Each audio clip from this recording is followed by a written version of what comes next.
If someone you love is struggling with infertility and miscarriage, you might feel unsure about how to support them best. You might not say anything because you're worried about saying the wrong thing. You might not be reaching out because you feel like they might just need some space, and maybe they do. But your support means so much more than you know. Let's talk about what your loved one is going through and how you can support them best.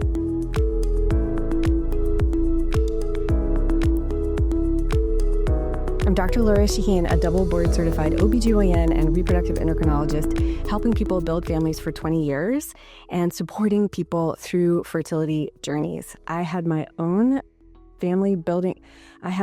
experience with infertility and building a family through IVF, and I love educating and supporting people on this journey. If this is the first time that you found my channel, welcome. I'm so glad that you're here. Be sure and subscribe so you get my weekly videos all about reproductive health. And if you are here and a subscriber, welcome back. I so appreciate your support. There's two other ways to stay in touch. Number one, my weekly newsletter, link in the description below. You get fertility news information, educational content, and recommendations. And the second way is my weekly Brave and Curious podcast. Listen anywhere you listen to podcasts for deep dive information on topics and interviews with experts in the field. Now, today we are talking about how to support a loved one with infertility and miscarriage and on a family building journey. This video is for the loved ones. You are the people watching your friend, your family member, your loved one go through this really difficult time, and you want to know how to help. If you found this video on your own and you're watching this, I commend you. You are a kind person who is looking and trying to understand how to support, and you might have gotten this video recommended to you by your friend and loved one who's going through fertility. And that is so meaningful. That person knows that you care and they want to help you help them. This is just such a wonderful thing that you found this video.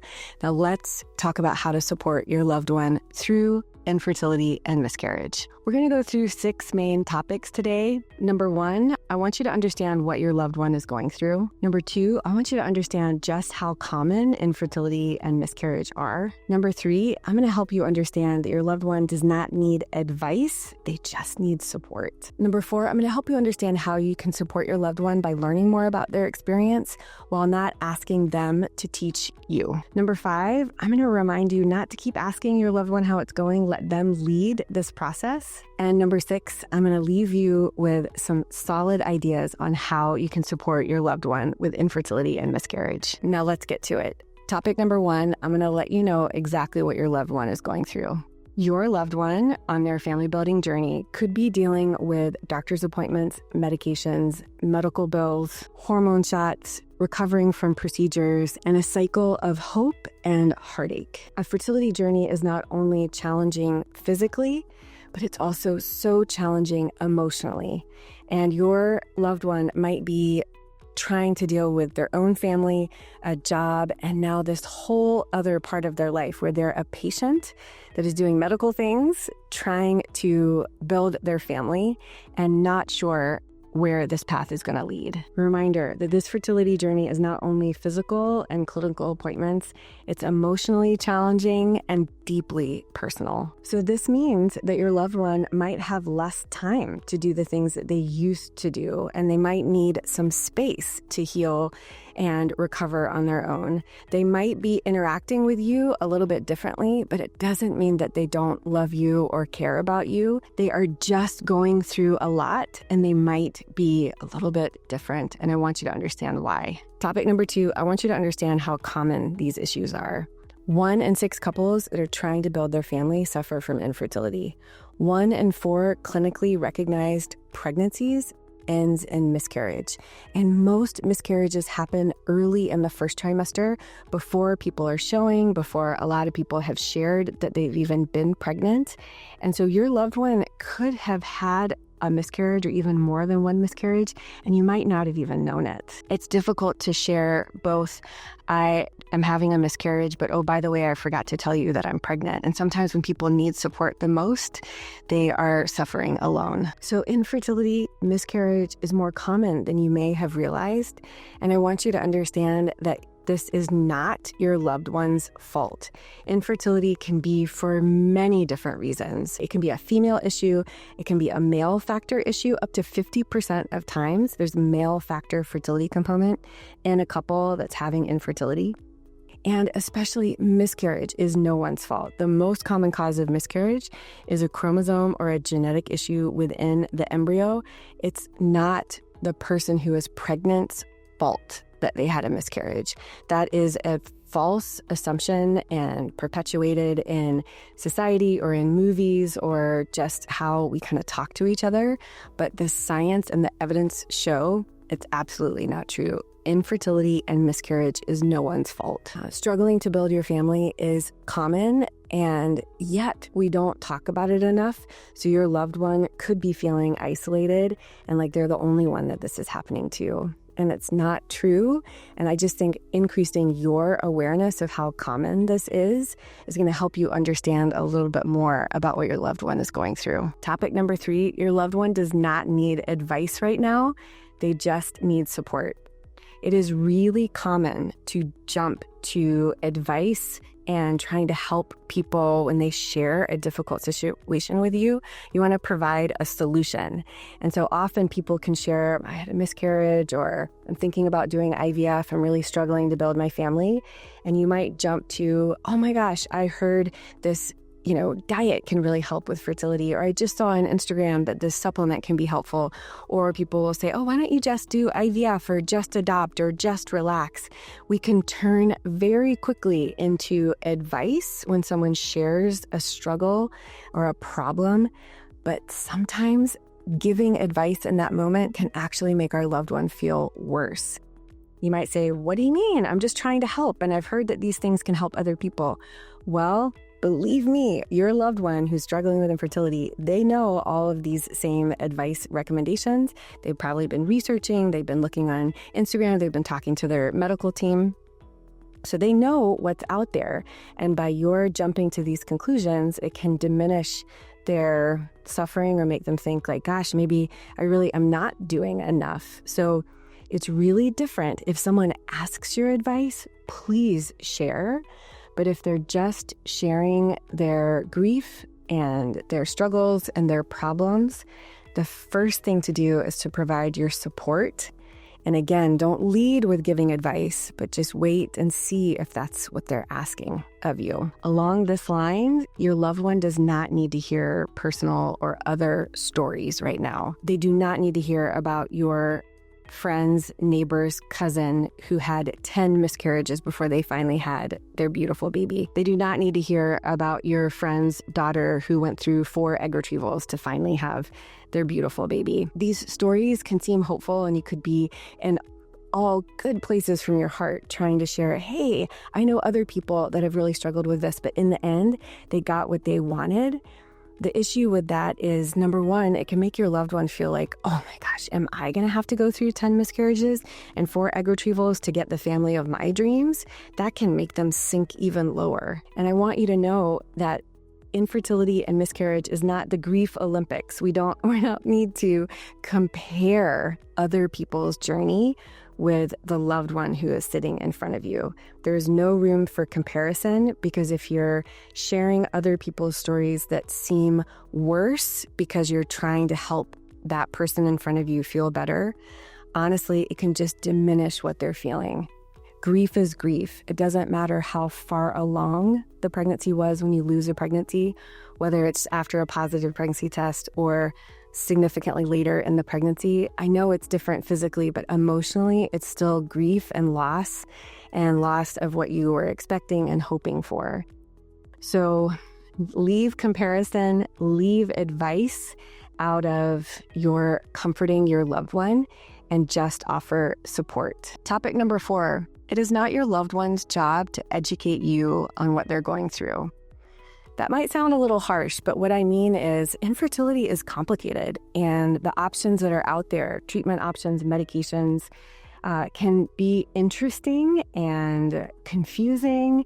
And as you're trying to provide support, you could obviously be curious. I mean, being curious about someone is actually showing an interest.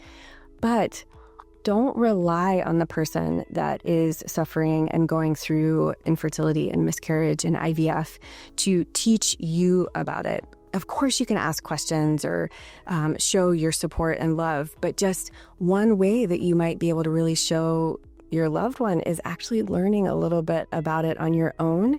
So when your friend and loved one shares acronyms like IUI or IVF, you might be able to say, oh yeah, I heard a little bit about that. You don't have to do this, but I do think showing an interest and educating yourself a little bit is an incredible way to show that you care and that you're not relying on that loved one to teach you. I have a lot of videos on YouTube and playlists talking about lifestyle optimization, talking about intrauterine insemination, talking about IVF, talking about miscarriage care. So watching a couple of videos on my YouTube channel might be really helpful for you if you want to learn a little bit more.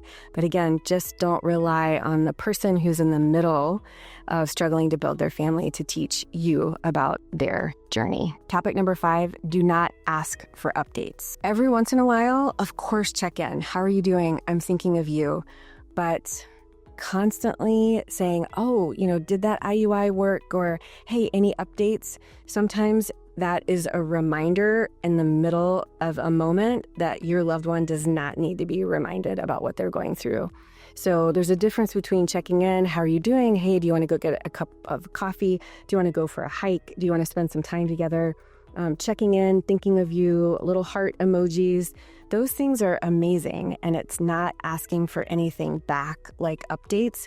Believe me, your loved one is going to give you updates when they are ready, and this might be something that you bring up with your loved one. You can say, hey, I really appreciate your sharing with me what you're going through. I'm here to support you, whatever you need, and why don't you let me know? I'm going to be curious. I'm going to want to know how things are going or what you're doing, but I don't want to bug you with asking for updates all the time. How can we proceed? If I don't ask, it doesn't mean that I don't care, but is it better for us and better for you to give me updates? Just get it out there and set expectations. That is building a good relationship, and it's really showing support.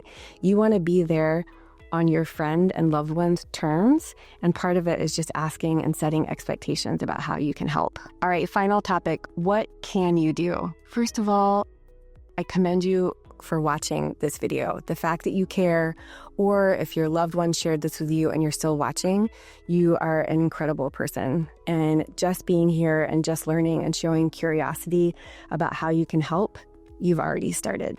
So congratulations.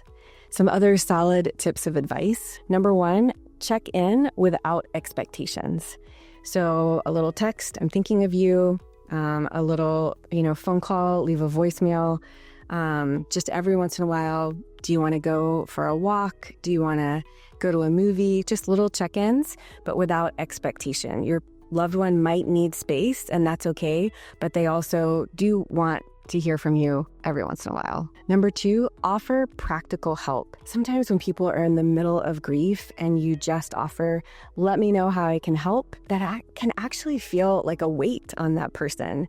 I know that seems funny because you're saying, hey, I really want to help. Let me know how I can help. But if you offer practical things that you know your loved one probably needs help with, that you're relieving that burden of them thinking about how you can help. So you could cook a meal. If they have a little one or a pet, you could offer to babysit. You could offer to take their dog for a walk. You could offer to run errands, go grab those groceries one weekend so that person can just sit at home and recover. And number 3, just let them know that you are there no matter what. Solid ideas for providing comfort can sound like this. I'm here for you no matter what you need, even if it's nothing. Or this, you don't have to explain anything to me, but I'm here to listen. And finally, I love you. I support you no matter what happens. Let's recap. You are watching this because you have a loved one who is suffering on their family building journey. You are incredible for being here and for caring about that person. I want to remind you that infertility and miscarriage are common, and it's no one's fault. I want you to lead with providing support and practical ways to help your loved one, but don't jump to advice or comparison. And sometimes the best thing that you can do to offer support is to say, I see you, I hear you, I am here for you. I really hope you found this information helpful. Like this video if it was helpful. Share this video with a friend that might be wanting to learn more about support through fertility, miscarriage, and family building. And subscribe to this channel so you get my weekly videos all about reproductive health. Until next week, wishing you love, luck, and pineapples.